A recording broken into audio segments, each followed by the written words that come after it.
Mungu. Tutasimama.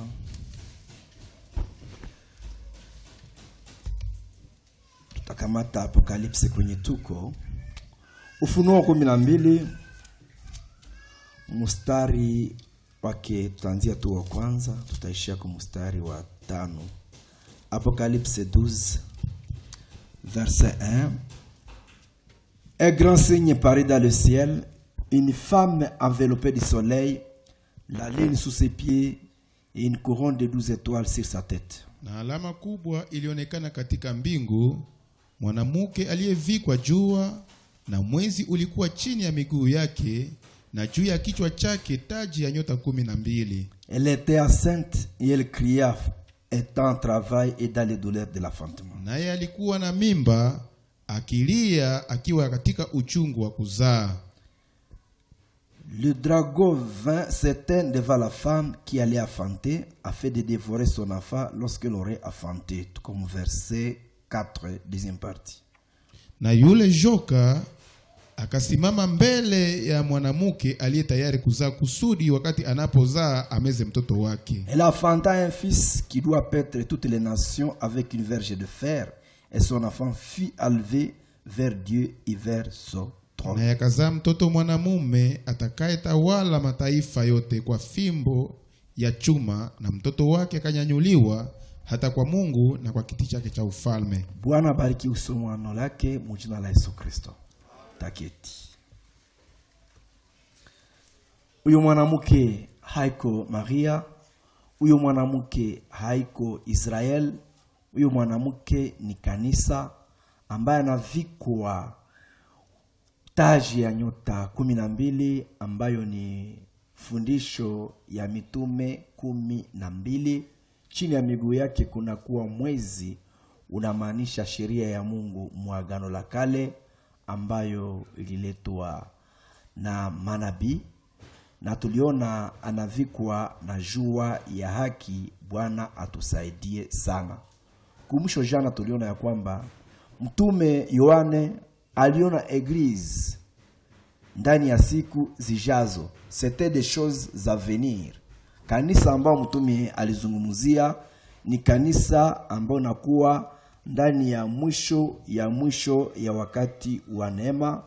Na mbele tutoke hapo jana tuliona ya kwamba ni kanisa ya Mathayo 25 ambayo Bwana wetu Yesu Kristo anapokuja atawakuta wako hai. Ndio particularité. Atabakuta bako hai. Tusome tena pale Mathayo 25 verset 1. Ni Bwana wetu Yesu Kristo anazungumuza juu ya bikira 10.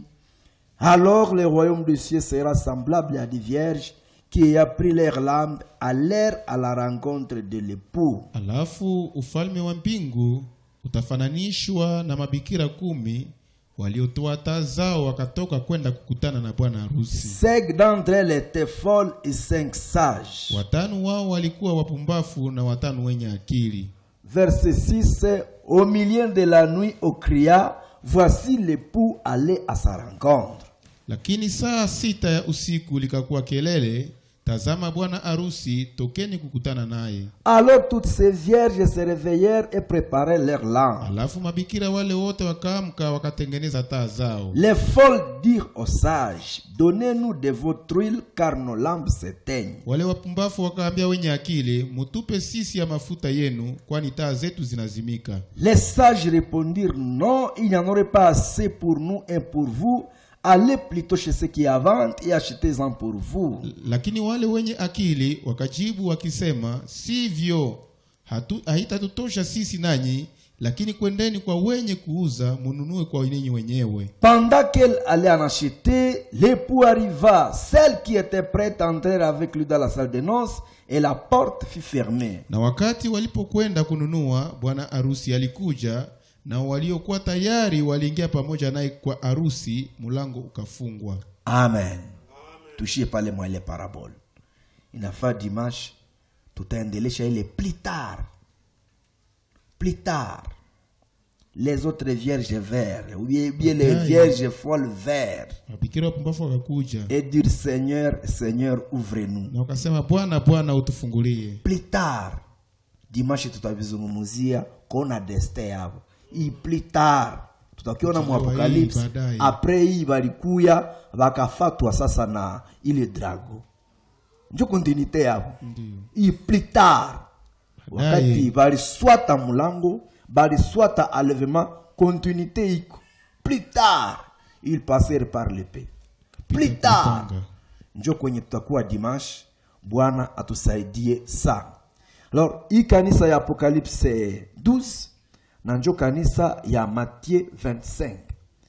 Mu 12, Apocalypse 12, Jean anapata vision ya mwanamke ambaye anavikwa na nyota 17 chini ya miguu mwezi, mtoto wa kiume iko kutumbu, anavikwa na jua ya haki. Amina. Na Yesu wakati anamzungumzia anasema ufalme wa mbingu unafananishwa na bikira 10. 5 walikuwa wapumbavu na 5 ni wenye hekima. Na wale wa bikira 10 wote ni trouvera faisant ainsi. Wakuta wakifanya hivi. Bikira 10 Mungu atawakuta na bako hai. Wale 5 atawakuta mfuri yao, na wale 5 wengine atawakuta musagesse yao. Ndio maana ministère ya serviteur fidèle et prudent iko ministère ya ba vierge sage. Yeye na ba vierge sage ambao Mungu alimubebesha parole, ambao na ba accorder ile sagesse, na serviteur fidèle et prudent, na ba les sages, na ba domestique, wakuwa au milieu de ces sages là, vote ni trouvera faisant ainsi. Wakuta wakifanya hivyo. Ukakufa uko épouse, hauko tena vierge sage. Amida. Ndio maana huyu mwanamke Apocalypse 12 naye atakutwa naye. Est-ce que Jésus-Christ atakuta Paul na iko hai? Non, l'apôtre est parti. Est-ce que Jésus-Christ atakuta Martin Luther, Wesley, Irénée Colomba, wangali vivant? Non, les réformateurs sont partis. Amina. Bwana atusaidie sana. Frère Branham, tulisoma ile reference jana, nda reprendre kusudi ni complete zingine quelques minutes. Frère Branham aliwahi ona shamba ya ngano. Kilizima wakati aliona shamba ya ngano, nyuma kidogo aliona ule mwenye alikuwa anapanda mshamba, alikuwa amevikwa kitani kizuri, kitani mweupe, iko anapanda ngano. Or il est écrit wa kupanda semence nzuri, c'est le Seigneur, le Fils de l'homme. Et puis après kaona mtu mwingine naye anakuya panda ivre, anakuya panda magugu. C'est le champ que Branham a vu. Ndio shamba yenye Branham aliona. Amina. Ile shamba nayo ina marshi na Apocalypse 12. Ni ule mwanamke. Mimi nilimwambia ile nyota 12, onera ile nyota 12 iko a relation na mtoto mwenye mtumbu. Parce que mwanamke ule relema ange respecte ile taji gizi ilikuwa na kwa kichwa yake, angeendea kumibeko ya ile enseignement, mwanamke hange rate enlèvement. Yeye na petit yake, yeye na fils mal, wote bangelipanda. Tusome reference mwenyewe, c'est très important. Ndani ya mars-avril 2014. Mars-avril 2014. Tu reprendre citation mwenye tulisoma jana mbele niki zingine. Na tuko tunaenda pole pole, d'autant plus hatuko pressé. Page 6. Dans la prédication, ndani ya mahubiri, la parole parlée, deuxième partie, neno iliyonenwa sehemu ya pili, du 18 mars 1962, ya siku 18 mwezi wa 3 62. C'était avant l'ouverture des sceaux. Mbele ya ufungulifu wa mihuri. Frère Branham fait le récit de la vision. Ndugu Branham anaeleza ono, où il a vu le globe terrestre. Kwenye aliona dunia. C'est le monde entier il est. Globe terrestre, le monde entier déjà.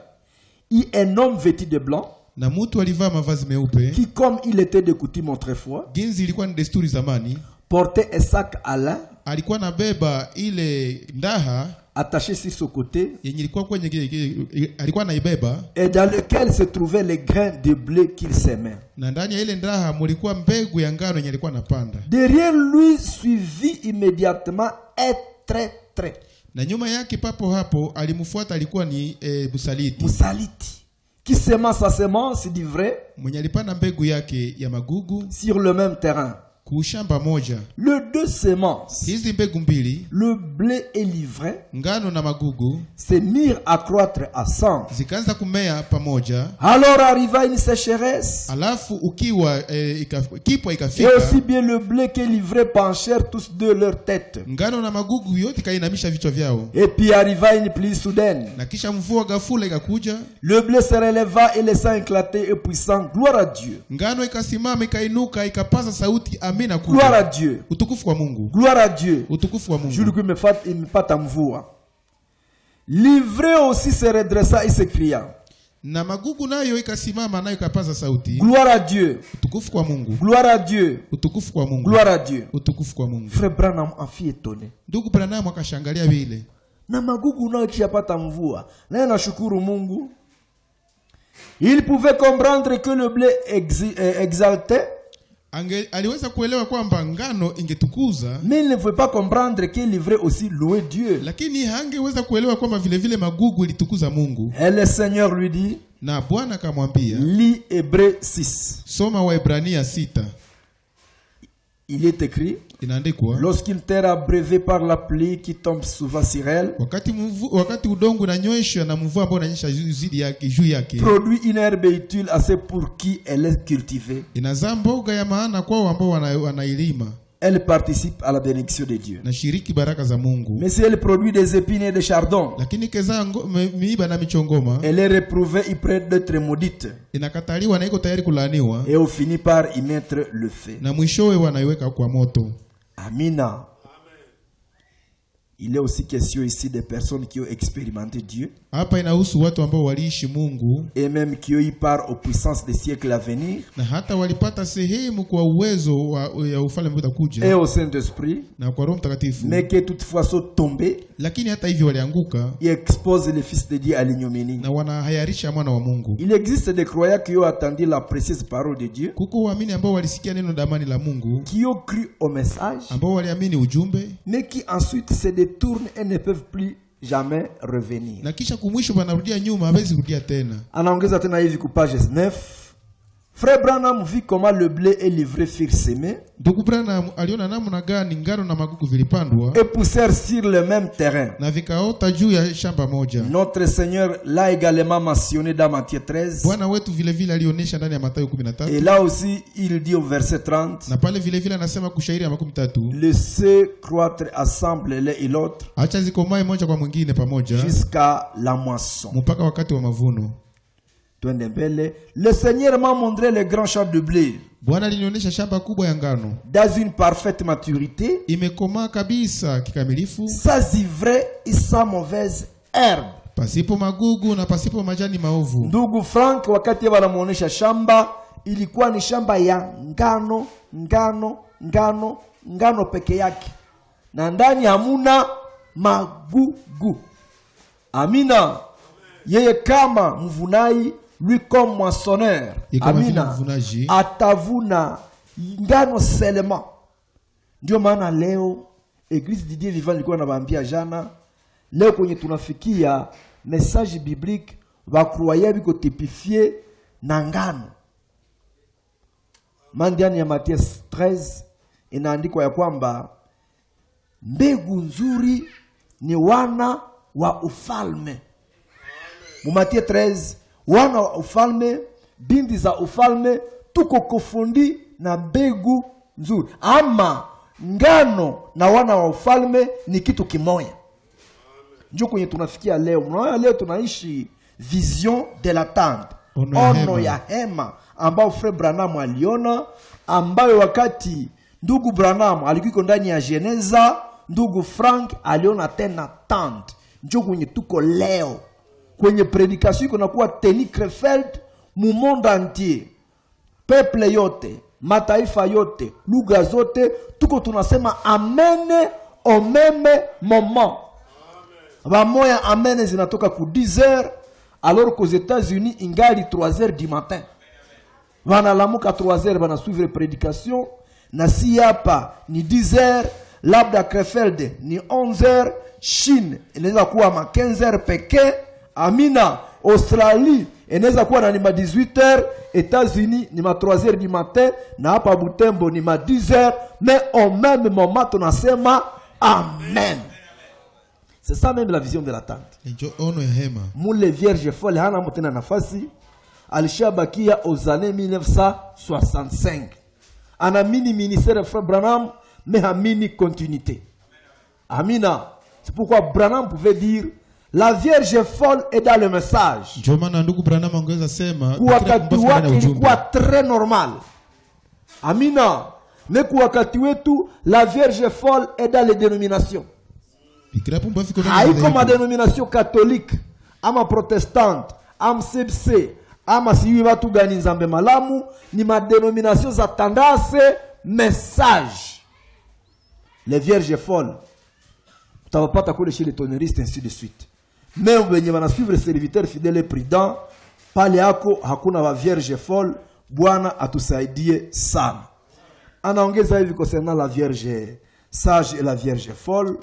Mars 2013 mtu wa Mungu anatuambia hivi. Mars 2013 mwezi wa 3 2013 page 13 ukarasa 13 anasema hivi, selon Matthieu 25 kulingana na Mathayo 25 1 jusqu'à 13, kuanzia shairi ya kwanza mpaka 13, le royaume des cieux semblable à 10 vierges ufalme wa mbinguni unafananishwa na mabikira 10 qui se préparèrent pour aller à la rencontre de l'époux, ambao walijitayarisha kwenda kutana na bwana harusi. toutes attendent le message, wote wanasikiliza ujumbe, ils prennent leur lampe, na wanachukua taa zao. ça c'est au début.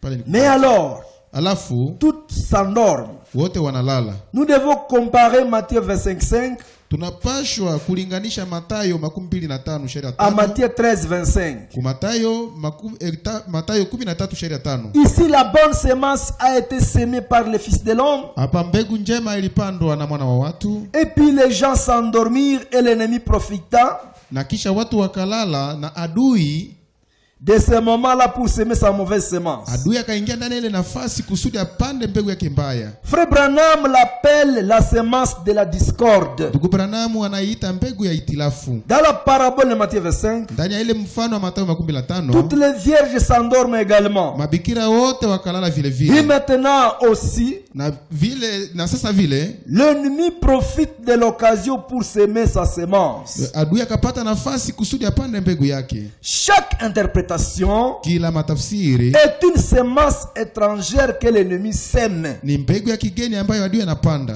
La lumière est venue au temps du soir, Nuru ilikuja kwa wakati wa jioni, vers minuit, wakati wa saa au moment 8, du réveil, wakati wa uamsho. se manifestera qui a marché dans la lumière et en télébi, Itaonekana wazi nani njoo alitembea na nuru na akafikia qui est lengo, folle et qui est sage. nani njoo pumbafu na nani njoo mwenye kuna akili. Cela n'arrive pas au temps du soir, Ile haifike wakati wa jioni, au moment où le message apparaît, wakati ambapo ujumbe inaonekana, mais au milieu de la nuit, lakini katikati ya usiku, quand l'époux vient. wakati bwana harusi anapokuja. À d'autres termes, Kwa usemi mwingine, c'est pendant la dernière action wakati wa mvua ya mwisho, qu'on saura qui est folle et qui est sage. tutajua nani ni mwenye akili na nani ni mpumbafu. Mais théoriquement, Lakini kwa kawaida tu, kujua folle hamini ministère de la distribution na joue ce que Dieu fait aujourd'hui.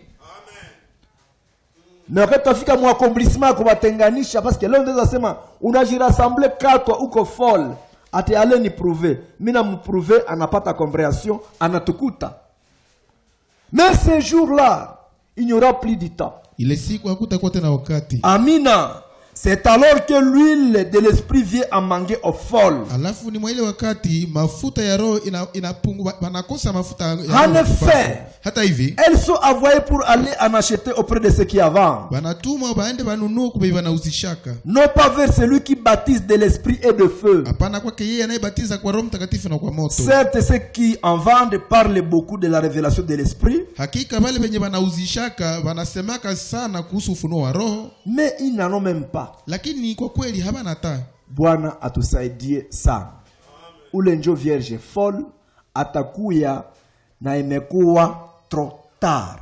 Mwapokalipse 12 anatajwa mwanamke.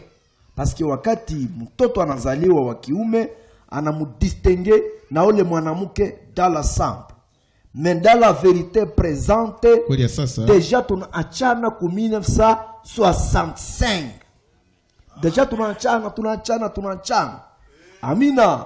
Ule mwenye na vivre muwepo ya enseignement ya mitume ni mwenye na amini motamo ministère ya distribution.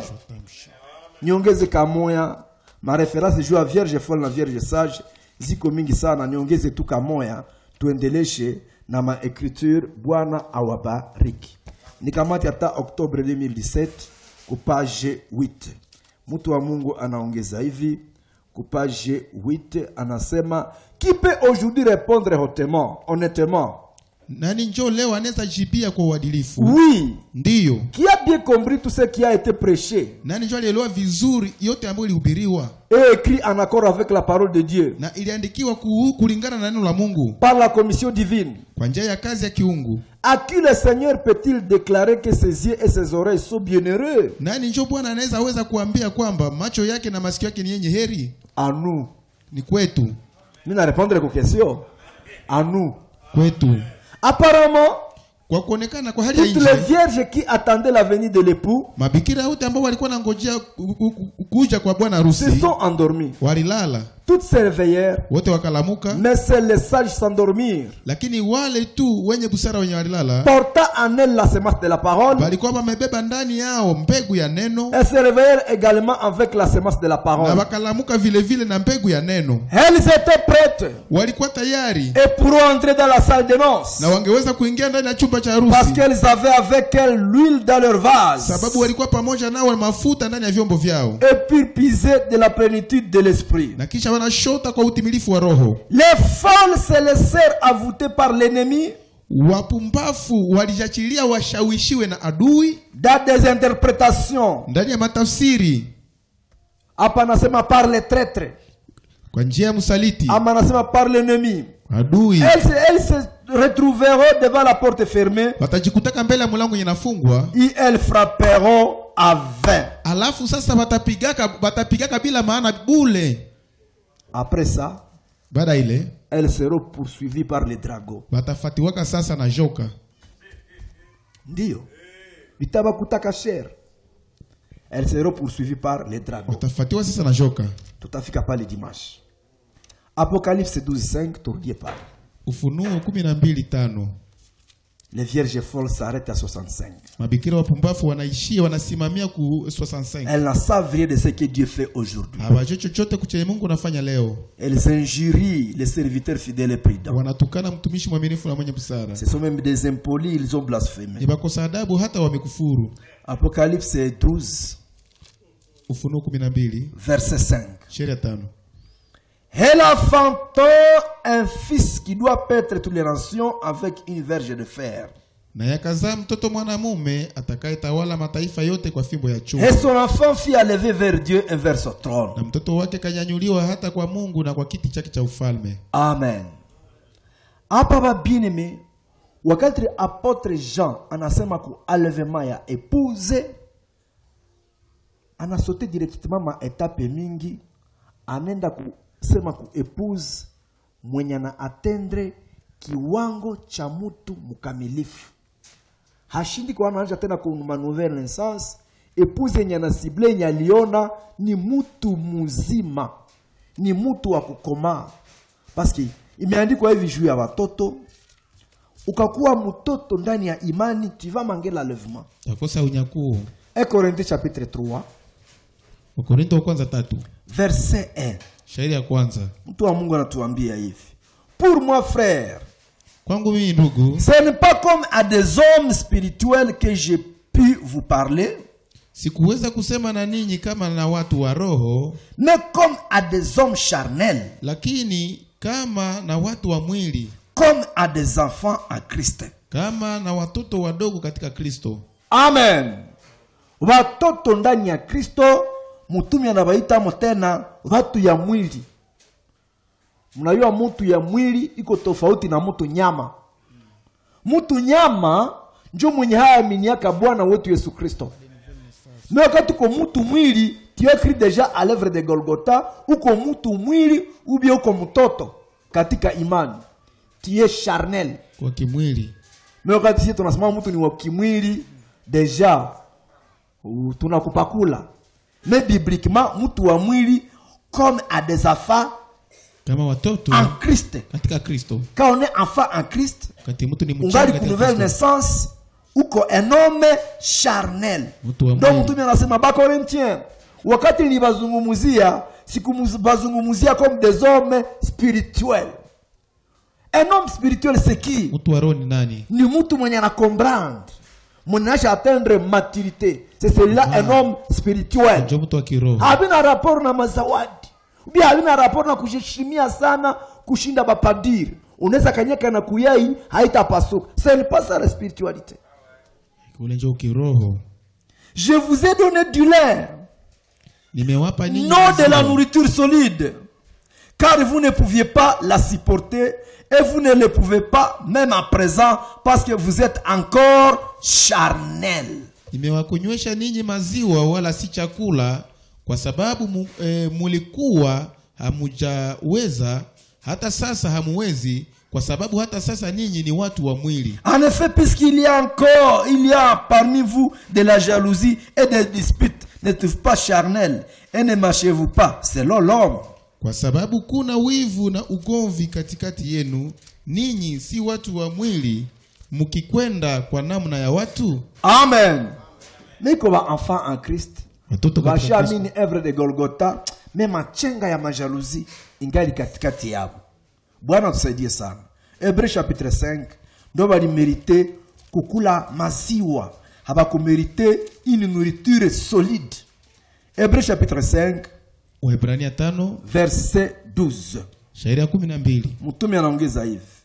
Vous en effet qui depuis longtemps devriez être de maîtres, Ninyi tangia zamani mungelikuwa walimu, vous avez encore besoin que vous enseigne les principes élémentaires unahitaji wafundishe mafundisho ya kwanza des oracles de ya Dieu. maneno ya Mungu. Vous en êtes venus à avoir besoin de lait et non de la nourriture solide. Ninyi mnahitaji maziwa, si chakula cha nguvu, Et quiconque en est au lait kwa sababu kila mtu mwenye kunyonya maziwa n'a pas l'expérience de la parole de justice, hana mazoezi ya neno la haki, car il est un enfant. kwa sababu yeye ni mtoto mchanga. Mais la nourriture solide est pour les hommes faits, Lakini chakula kigumu ni kwa watu wazima, pour ceux dont le jugement est exercé par l'usage à discerner ce qui est bien et ce qui est mal. walio na akili zao kwa kutumiwa zimekwisha kuzobelea kufahamu mema na mabaya. 1 Pierre chapitre 2 verset 4. Petro wa kwanza 2 shairi ya 4. Les enfants Watoto en Christ, katika Kristo, les hommes charnels, watu wa mwili. ukajilimite tiva mangela levement. Amen. Niko nazungumzia huyu mtoto mwenye alizaliwa alishakomala. Njoo kwenye niko kwanza msahau. Ndio mimi naanza kuonesha kwanza ule mwenye ngali mbebe mwa hii niveau ukabakia pale unamange enlèvement ja hakukuona mu Apocalypse 12. Mu Apocalypse 12 hakuona hapa. Mtumi iko nazungumzia hapa mais vision Apocalypse 12 wakati Jean alituona fils mâle. Wakati wanasema Mtoto fils mwana kumala. mâle, musibitu peke alionaka kule, c'est aujourd'hui njo sie. Venye Jean aliona le fils mâle qui a été élevé akaswata mpango ya drago, c'est nous. Mwayo namna gani tutaswata mpango ya drago? Ni wakati boycottage inakuya sasa hivi. Wakati munyama atapenda tusekue, le Seigneur va nous accorder l'esprit de Dieu à double. Ndio wakati wa dernière action. Dernière action itakuwa au même moment na wakati munyama atapenda atusekue. Antikrist atapenda tusekue na sie tunapata double portion. Amina. Ndio kwenye atatuswatia njo pale. Hakuna moyen. Kwenye tutenda fikia ata kolere yake itakuwa atapenda sasa akisha turate kudunia ande tungoya dans les airs. Michel sera à notre côté. Ndio. Wakati dragon atatuswata hapa mboycottage, Satan halalaki atenda mobiliser le ciel. Wale ma esprit méchant dans le lieu céleste, zenye zikwamo atazimobiliser. Na anji Mikael atasema je te connais. Mimi najua mateknike yako na atamobiliser benye biko kote yake. Watamfrapper bien. Na si tutapata couloir, tunapanda kwa enlèvement. Atakuwa ametusota kudunia vile aliblokaka Gabriel Mwanga, atapendaka na si aende tu bloquer tusipate couloir ya kupanda dans la Nouvelle Jérusalem. Ça sera trop tard. Amina. Acha a utiliser ma démon te frapper par des maladies. Ma démon. Zisha tushindu wako mu interprétation. Zisha tushindu wako dans la vie du péché. On ne se soule plus. Tulewe tena. Hatu habalake tena. Amina. Hatukwake na bantumbari, hatukwake nabo. Satan échoué mwile maniveau yote. Parmi vous, nous, il y a encore des soulards. S'il y en a, Mungu akusaidie. Mais ce niveau, on a dépassé. Kungari wakikamata babibi ya watu, kama kuna ile programme, laissez ces histoires. Amina. Kungari wakupenda waongezi wa pili na watatu, laissez ces histoires. Bwana tusaidie sana. Il a échoué tout ça. Je n'apenda tuattaquer par des malarias et d'autres maladies. Ni kuéchouer. Kutuattaquer mzuri, atuattaquer tukose enlèvement, atutokele mwaichi. Mais il a déjà échoué. Pour malaria, tu échoues. Si je meurs, je pars dans la gloire. Je peux dire comme l'apôtre Paul, mourir m'est égal. Mourir m'est égal. On a pris trop tard. Amina. 1 Pierre chapitre 2 nasema. Petro wa kwanza mlango wa pili. 1 Pierre 2. Petro wa kwanza mlango wa pili. Verset 1. Shairi ya kwanza. Mtume anasema hivi.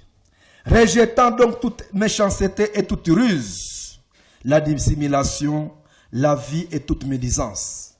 Basi wekeni mbali uovu wote na hila yote na udanganyifu wa kutamani na masingizio yote. Désirez comme des enfants nouveau-nés les laits spirituels et purs, afin que par eux vous croissiez pour le salut. Kama watoto wachanga wanaozaliwa sasa, mutamani maziwa ya roho yasiyo na udanganyifu, mupate kukomaa nayo hata wokovu. Si vous avez goûté que le Seigneur est bon. Ikiwa mumeonja kwamba Bwana ni mwema. Amen. Mpaka pale huyu mtu mnyangali na kunywa maziwa, angali mchanga, angali wa mwili. Mwa hii niveau vous manquez la levée. Kosa unyakuo. Mais ule mtoto wa kiume mwenye Jean alitaya ama aliona, tumusome ndani ya 1 Corinthiens chapitre 3 kwa tulikuwa tu tena. Kwa Korinto wa kwanza 3. 1 Corinthiens chapitre 3. Kwa Korinto wa kwanza 3 verset 6. Shairi ya 6. Mtume anaongeza hivi. Mtume anaongeza hivi kwa verset 6. J'ai planté. Mimi nilipanda. Apollos a arrosé. Apollo akatia maji. Mais Dieu a fait croître. Lakini Mungu alikuza. Amen. Msiwazi alipanda mihindi ama alipanda mahole. Ça c'est la parole de Dieu. Neno la Mungu. J'ai planté moi Paul. Mimi Paulo nilipanda. Apollo est venu arroser. Apollo akakuja akamimia maji. Mais mwenye anabikumalisha c'est Dieu lui-même. Et jusqu'aujourd'hui c'est ce que le Seigneur fait. Na mpaka leo njoo yenye Bwana iko nafanya. Frère Frank peut plante. Ndugu Frank anapanda. Nous ses compagnons nous arrosons. Sisi wenzake wa kazi tunamimia maji. C'est Dieu qui nous sanctifie. Ni Mungu anatutakasa. Et c'est lui qui nous scelle de l'esprit de vérité. Inga anatutia muhuri ya roho. En sorte que ce n'est pas celui qui plante qui est quelque chose, ni celui qui arrose, mais Dieu qui fait croître. Basi hivi yeye anayepanda si kitu, wala yeye anayetia maji, lakini Mungu anayekuza. Celui qui plante et celui qui arrose sont égaux, et chacun recevra sa propre récompense selon son propre travail. Basi yeye anayepanda na yeye anayetia maji ni mmoja, na kila mtu atapokea mshahara wake mwenyewe sawa sawa na taabu yake mwenyewe. Ephésiens chapitre 2, Efeso 2 verset 20. Shairi ya 12. Vous avez été édifiés sur les fondements des apôtres et des prophètes, Jésus-Christ lui-même étant la pierre angulaire. Umejengwa juu ya msingi wa mitume na manabii, naye Yesu Kristo mwenyewe ni jiwe kubwa la pembeni. En lui, tout l'édifice bien coordonné s'élève pour être un temple saint dans le Seigneur. Katika yeye jengo nzima linaunganishwa vizuri na kukua hata lipate kuwa la hekalu takatifu katika Bwana. En lui, vous êtes aussi édifiés pour être une habitation de Dieu en esprit. Katika yeye ninyi vile vile munajengwa pamoja kuwa kao la Mungu katika roho. Amina.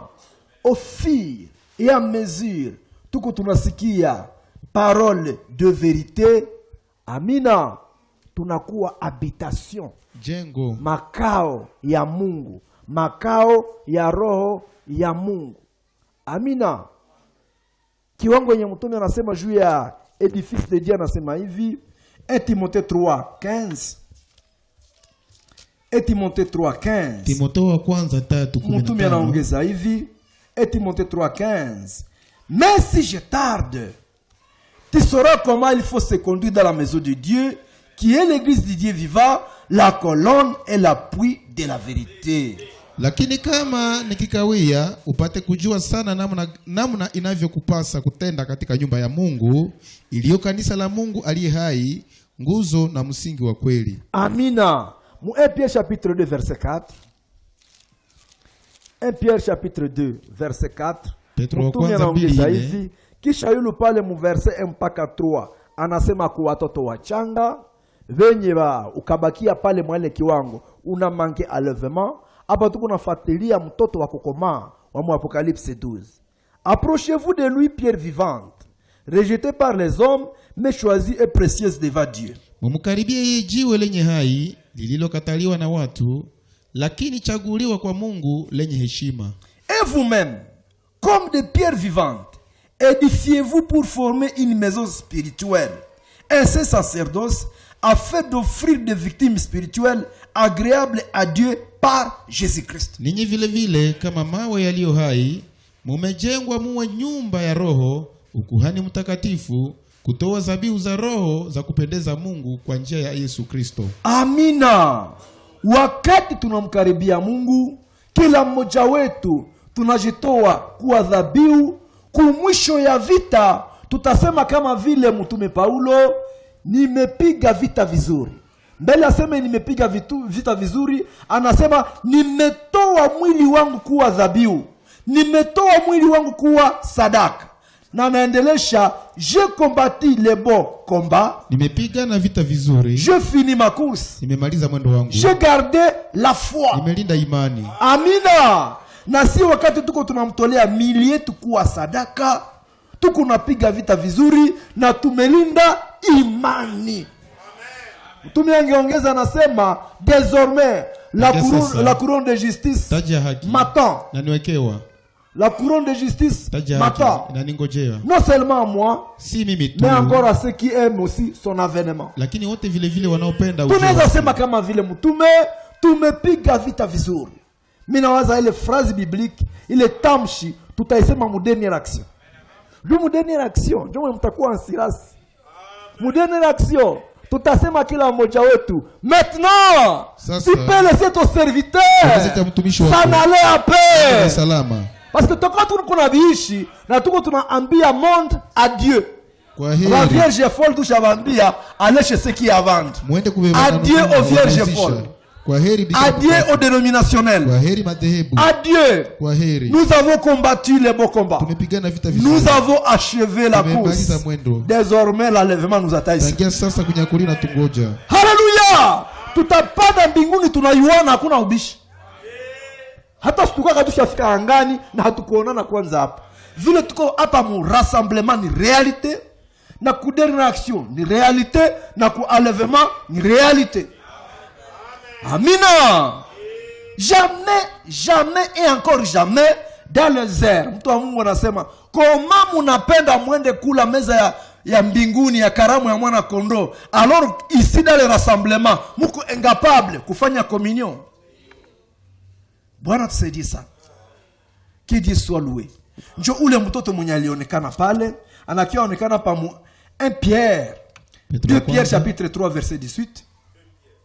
Oui, 2 Pierre 3 18. Petro wa pili 3:18. Mais croissez dans la grâce Lakini mkomae katika neema et dans la connaissance de notre Seigneur na katika kumjua Bwana et wetu Sauveur Jésus-Christ. na Mwokozi wetu Yesu Kristo. À lui soit la gloire, Kwake utukufu maintenant et pour l'éternité. Amen. sasa na hata milele. Amina. Mais croissez dans la grâce Lakini mkomae katika neema et dans la na connaissance. katika kumjua Tukakamata imo connaissance. ujuzi. Tuna revenir ku Daniel 12.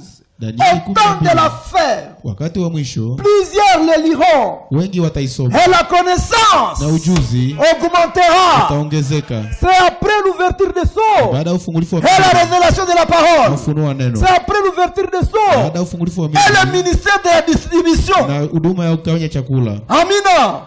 Aussi longtemps chakuli comme mugala, la connaissance n'augmentera pas. Ujuzi Donc c'est chakuli qu'on utaongezeka. distribue et la connaissance Ujuzi augmentera. utaongezeka. C'est de cette manière que Ni nous na maana croissons. njoo tuko tunakomaa. Ndio Bible nasema Jésus croissait à Yesu alikomaa stature katika kimo, et à sagesse. katika hekima, Et l'épouse, na bibi harusi tout qu'on a croître tuko nakomaa à stature kimo et à na sagesse muhekima comme notre kama Seigneur. vile Bwana wetu. Amina. Croissez dans la grâce et croissez en connaissance. Tukomaa ndani ya neema na ndani ya Tunaenda atendre ule mtoto kiana mwenye Jean anataya ndani ya Apocalypse chapitre 12 verset 5. Atapanda mbinguni iko mtu mzima. Tutafikia kiwango namna gani? C'est quand nous respectons l'appel au ministère. tunapoheshimia Ephésiens mwito wa chapitre huduma. 4 verset 11. Waefeso 4:11. Basebeka habana hivi. Que voulez-vous? Batoneriste habana abio. Habaju appel au ministère c'est quoi? Il Mwito suffit kwa d'être huduma. trompé par un petit songe, une petite vision. On a seulement Dieu t'a appelé, c'est faux. Mungu alikuita Ça c'est essayer de rendre service en Dieu kujaribu kumtumikia en Mungu dehors de sa kinyume ya volonté. mapenzi yake. Utalumia ça va Uza tout. C'est ça ton sort. Tu vas mourir comme Uza. Takufa sawa Uza. Ah, David na Uza wana organisé à la place de l'éviter des serviteurs, ngombe njina enda à la place. C'est ce que vous faites là-bas chez vous. Mungu nafaa kule kwenyu. Ce sont des vaches, Ngombe des traîtres qui trompent les gens. wadanganyifu, wasaliti. Ephésiens chapitre 4, Waefeso 4 verset 11. sheria 11. Et il a donné les uns comme apôtres, Na yalitoa wengine kuwa mitume, les uns comme prophètes, na wengine kuwa manabii, les uns comme na évangélistes, wengine kuwa wahubiri wa habari njema, les autres comme pasteurs et na docteurs. wengine kuwa wachungaji na walimu. Ces gens ici Hawa watu dépendent du ministère de Paul. wanafatana, wanaishi kutokana na Habana huduma ya Paulo. ministère spécial. Ungeuliza Epaphrodite, quand Dieu t'a appelé, Wakati gani Mungu alikuita? où Dieu t'a appelé, Wapi njo Mungu alikuita? il t'a dit quoi? Akakwambia nini? Hana avyo Epaphrodite, hana témoignage. Mais ana dépendre na témoignage ya Paul, munjia ya Damasik. Comme aujourd'hui, nous dépendons du ministère du serviteur fidèle et prudent. Laissez ces histoires. Oh, niko na appel, Mungu anionyesha kondolo, niko nazichunga, niko nazifata nyuma, ziko na niobeir. Le kondolo biblique, mchungaji anakuwa mbele. Haiko zimu za kukongo, zenye mchungaji anakuwa nyuma. Ça c'est l'affaire des païens. Ni jambo ya kipagani. Chez les païens, chez les nations, Kwa mataifa. mchungaji anakuwa nyuma. Mais chez nous là-bas, à Jérusalem, mchungaji anakuwa wapi? Mbele. Nous doutons de ton ministère, tunatia mokistar. Verset 12. Sheria 12. Pour le perfectionnement des saints à vue de l'œuvre du ministère et de l'édification du corps de Christ. Kwa kusudi ya kukamilisha watakatifu kwa kazi ya utumishi hata mwili wa Kristo ujengwe. Jusqu'à ce que nous soyons tous parvenus à l'unité de la foi et de la connaissance du Fils de l'homme à l'état d'homme fait, à la mesure de la stature parfaite de Christ. Hata sisi sote tufikie umoja wa imani na kujua sana mwana wa Mungu, hata kuwa mtu mzima, hata kufika kimo cha urefu wa utimilifu wa Kristo. Et si nous ne serons plus des enfants, flottant et emportés à tout vent de doctrine, par la tromperie des hommes, par leur ruse dans les moyens de séduction. Hata tusiwe tena watoto, tukitupwa huku na huko na kuchukuliwa kwa upepo wa elimu, kwa hila la watu, kwa ujanja, kwa udanganyifu mbaya. Kuganya wakati unaweza endelesha mpaka verset 16 kunyumba. Objectif ya Mungu kusudi tu atteindre ile niveau ya ule mtoto kiana mwenye anazaliwa mu Apocalypse 12 ni hapa Efesie 4:11. Kama hamuna wale wanaume wenye wanadependre na ministère ya Paulo asota là-bas, hamwezi atteindre niveau ya ule mtoto wa Apocalypse 12. Aujourd'hui, de quoi s'agit-il? Jules l'Apocalypse 12, mina bambia c'est ce qui se passe aujourd'hui. Apocalypse 12, a un rapport na temps de Paul. Apocalypse 12, c'est un rapport à notre temps. Avec notre aujourd'hui. C'est pourquoi, comme hamuna ba domestique conformément à Matthieu 24, 45, 47, venez au temps de Paul, balitwa Ephésiens 4, 11, à notre temps, ce sont les domestiques, vous manquez la qualité de ces fils mâles. Matthieu 24, 45, nous relisons. C'est notre repas quotidien. Quel est donc le serviteur fidèle et prudent que son maître a établi sur ces gens pour leur donner la nourriture au temps convenable? Nani yule basi nani aliyemtuma mwaminifu na mwenye akili bwana yake aliyemuweka juu ya nyumba yake kuwapa chakula chao kwa wakati wake? Heureux ce serviteur que son maître à son arrivée trouvera faisant ainsi. Heri mtumwa yule bwana yake anayemkuta akifanya hivi wakati anapokuja. Je vous le dis en vérité, il établira sur tous ses biens. Kweli ninawaambia ninyi atamweka juu ya vitu vyake vyote. Yenye mina fatilia ndani établi sur ses gens. Nawekwa juu ya watu wake. Mu traduction yengine établi sur ses domestiques. Nawekwa juu ya wafanyakazi wa munyumba. Si kama mnafataka Frank chaque connexion. Chaque connexion, mufatake bien. Frère Frank haizi maliza prédication kama aseme ku ministère ya Frère Branham. Jamais de la vie. Ata parler ko œuvre de Golgotha, il va parler du ministère de Branham. Après ministère de Branham, il parle souvent de son dans chaque prédication. Il parle de son appel. Après ça, on a adressé comme compagnon d'œuvre. Surtout le frère dans le ministère. Nafasi nyingine nasema je parle à bref, mais le frère dans le ministère va t'approfondir. Nous avons cette capacité d'approfondir. Tukuna ile uwezo wa kuingia ndani zaidi. Amen. Vous êtes les fruits de nos ministères. Ninyi mko matunda ya huduma yetu. Nous avons un mandat. Hatubitoshake mu dépôt, mais tunabitoshaka ku table. C'est ça notre mandat. Ndio kazi yetu. Ndugu Frank anataka bitosha mu dépôt. Anabeleta ku table. Na si wakati biko ku table, nous sommes là. Tunabitosha ku table, tunadistribuer la nourriture. Ukakuwa na folie, unatuzarau, unapenda usotere kumwenya nabitoshaka mugala, wewe mwenyewe umusikilize, wewe mwenyewe unatusabote, tu vas manquer l'enlèvement. À obéir ordre divin. C'est grâce aux domestiques, serviteurs fidèles et prudents, accompagnés des domestiques, que tutafika kiwango cha mtu mkamilifu. Amina. Ndio nasikia écriture d'introduction lisema Jésus tressaillit d'allégresse. Yesu akafurahi en esprit. Katika roho. Anaambia mitume, msifurahi tu juu mulifukuza mapepo, c'est encore bas. Mufurahi juu majina yenu yameandikwa mbinguni. Ndio kumsha anasema je te loue Père. Juu maneno haya umeyaficha les dénominationnels de ce monde. Na zehebu ya dunia. Maneno haya umeficha les intelligents de ce monde. Wenye akili wa dunia. Mnaweza kani banani? Hana rapport na ba généraux. Iko rapport na ba religieux. Mimi nakushukuru juu maneno haya umeyaficha ba cardinaux. Maneno haya umeyaficha ba théologiens. Mais maneno haya umefunulia watoto wadogo. Je te loue. Non, non, c'est écrit là-bas. Non, non, ne sont pas écrits sur les sables mouvants. Jina zetu zinaandikwa mbinguni, jina zetu haziandikwi juu mchanga unaopepeuka. Mu Matthieu 13 verset 10. Anasema je parle à parabole pour ces gens-là. Nasema kwa mfano kwa ajili ya wale watu. Mais kunyie, le mystère ne sont plus cachés. Siri haifichwe. Vous avez toute la révélation. Una ufunuo wote. Amina. C'est ça notre assurance. Ndio ujasiri wetu. Bwana apewe sifa sana. Tu revenir pale Apocalypse, Ufunuo chapitre 5. kipindi ya 5, Samani chapitre 12. Tunaenda maliza. kipindi ya 12. Sehemu ya pili. Tuko verset 5.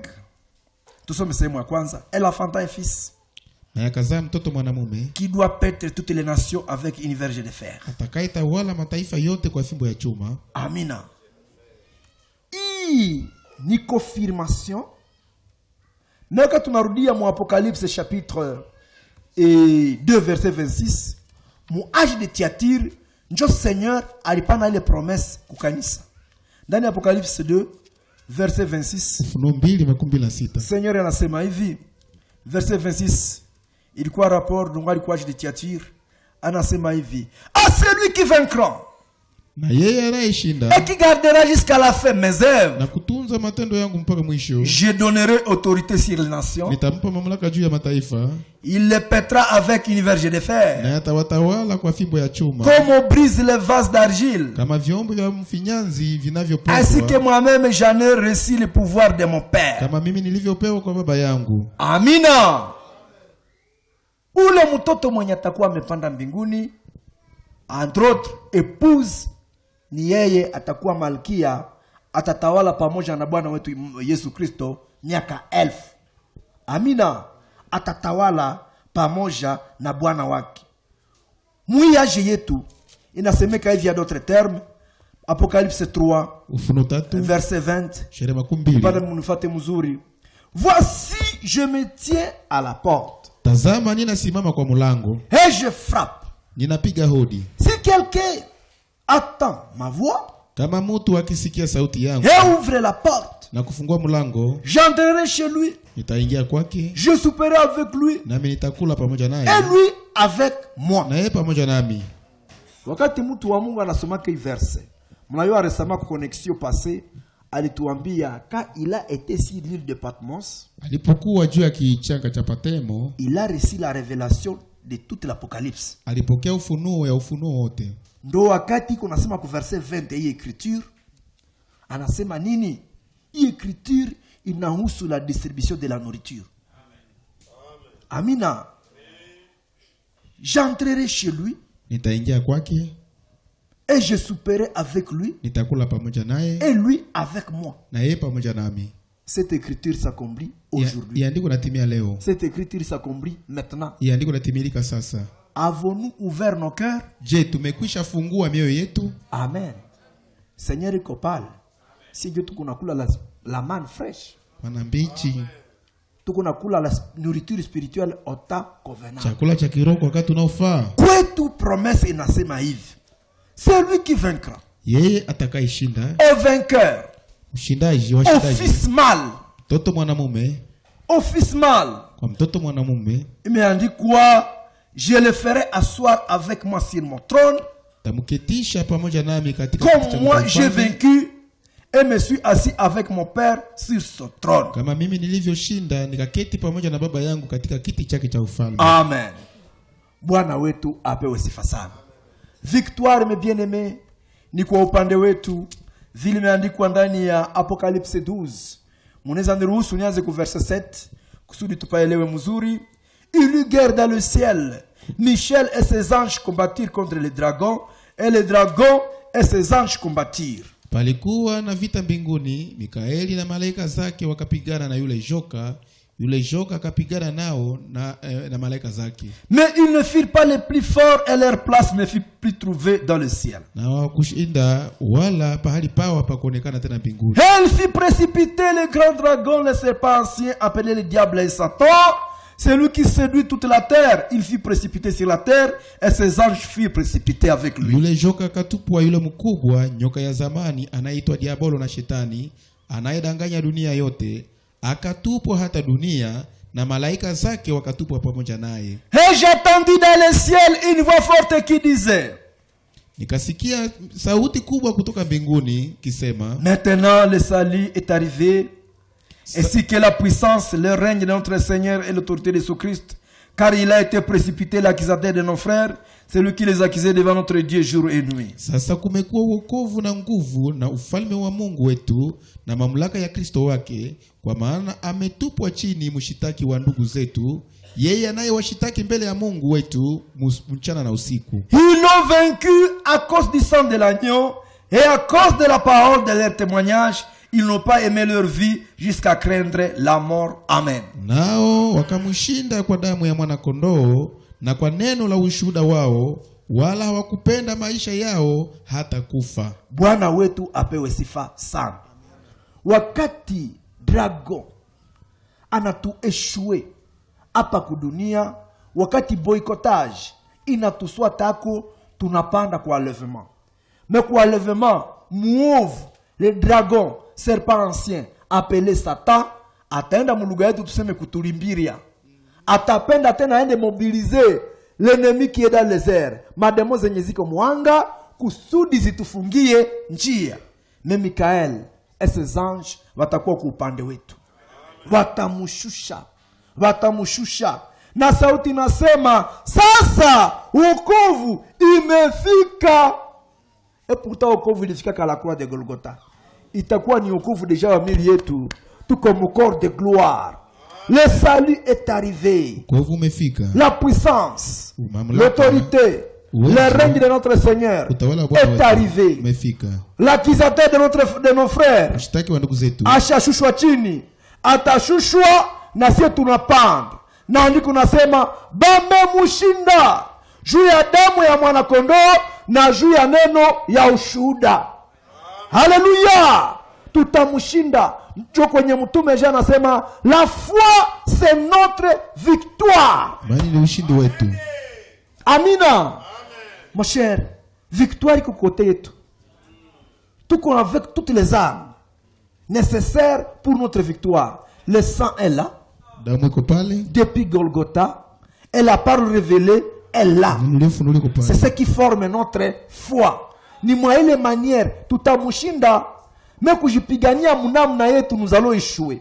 Mais parce que la foi est là, le sang est là, la parole révélée est là, et nous sommes obéissants, tutamushinda coûte que coûte. Bwana atubariki sana. Amina. Ndo mu 1 Thessaloniciens 4 ukaanza ku verset 13 unasema, andiko nasema ya kwamba kuna mambo matatu ambayo yanapita wakati Yesu Kristo anakuja.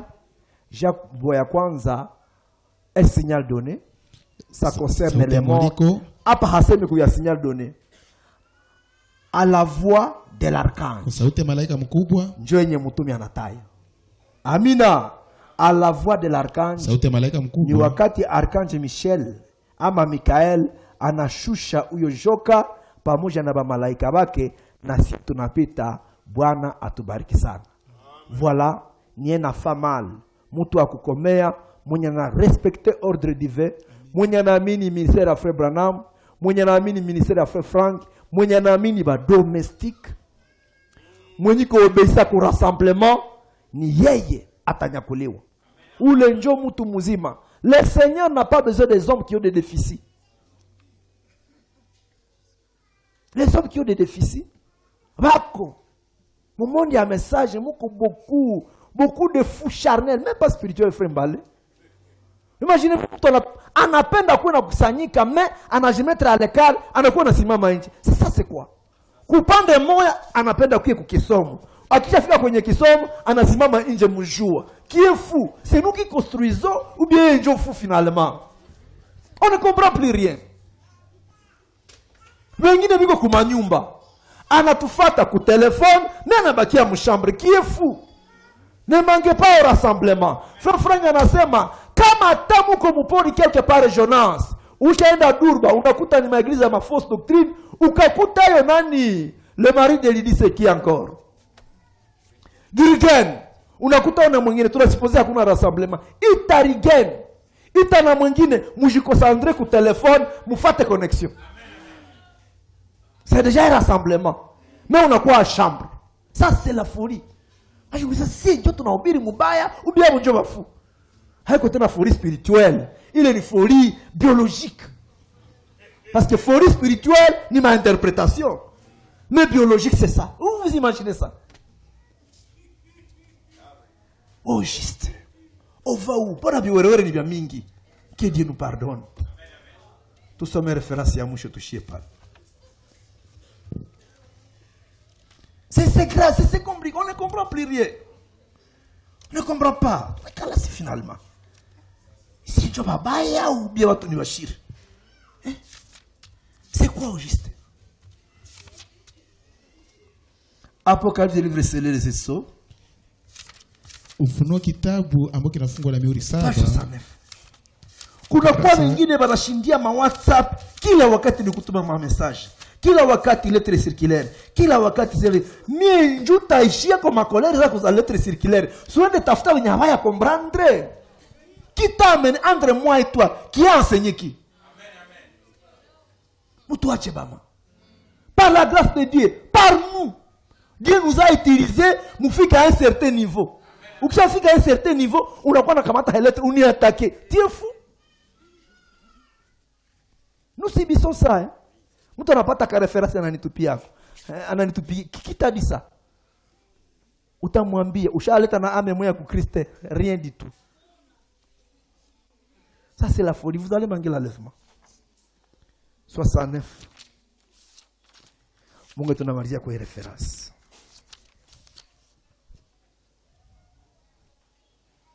En rapport avec la femme, kuhusiana na mwanamke,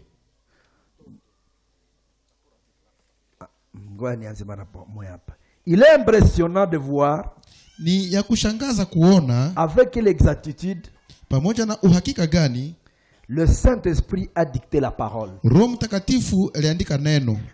A dicté. Alitamka neno. Le fils mâle est destiné à régner sur toutes les nations. Mtoto mwanamume amekusudiwa kutawala mataifa yote. Mais il doit tout d'abord être enlevé. Lakini kwanza anapaswa kunyakuliwa.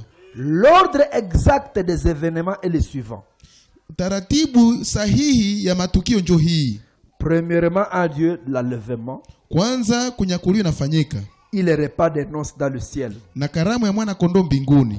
Ensuite, le règne avec Christ sur la terre. Kisha utawala pamoja na Kristo kudunia. On doit remarquer que la promesse de régner sur les nations ahadi ya kutawala mataifa a été donnée aux vainqueurs. Ilipewa washindaji. Elle n'est pas seulement valable pour les rédempteurs, haiko tu ya mukombozi, mais aussi pour ceux qui ont été rachetés, lakini vile vile kwao ambao walikombolewa et qui sont destinés à régner avec lui. Na wamekusudiwa kutawala naye. En celui qui vaincra, kwake yeye atakayeshinda, et qui gardera jusqu'à la fin mes œuvres, na atatunza mpaka mwisho matendo yangu, je donnerai autorité sur les nations, nitampatia mamlaka juu ya mataifa, et il le pètera avec une verge de fer. Na atawatawala kwa fimbo ya chuma. L'ordre est le suivant. Utaratibu ni hii inafuata. D'abord l'enlèvement. Kwanza unyakuo, et avant l'enlèvement, na mbele unyakuo vient la dernière action. Kuna kuja tendo ya mwisho, et avant la dernière action, na mbele tendo ya mwisho vient la distribution de la nourriture. Kuna kuja kugawanya chakula. Nous sommes dans la tente. Tuko ndani ya hema. Pendant la tente, muhema c'était d'aller de ville en ville. Ilikuwa kuenda muji hadi muji. Avec la moissonneuse batteuse. Pamoja na hiyo kiwanda cha kuvuna, chombo cha kuvuna. Avant ça, mbele ya ile, c'était l'enterrement de Branham. Ilikuwa tukio ya Branham. Avant ça, mbele ya ile, frère Frank voyait Branham sur le nuée comme le fils de l'homme. Ndugu Frank aliona Branham kama vile mwana wa watu jua wingi. Avant ça, mbele ya ile, c'était l'ouverture de sceaux. Ilikuwa ufungulifu wa mihuri. Avant ça, mbele ya ile, Branham était évangéliste. Branham alikuwa evangelist. Avant ça, mbele ya ile, Bwana wabariki. Amen.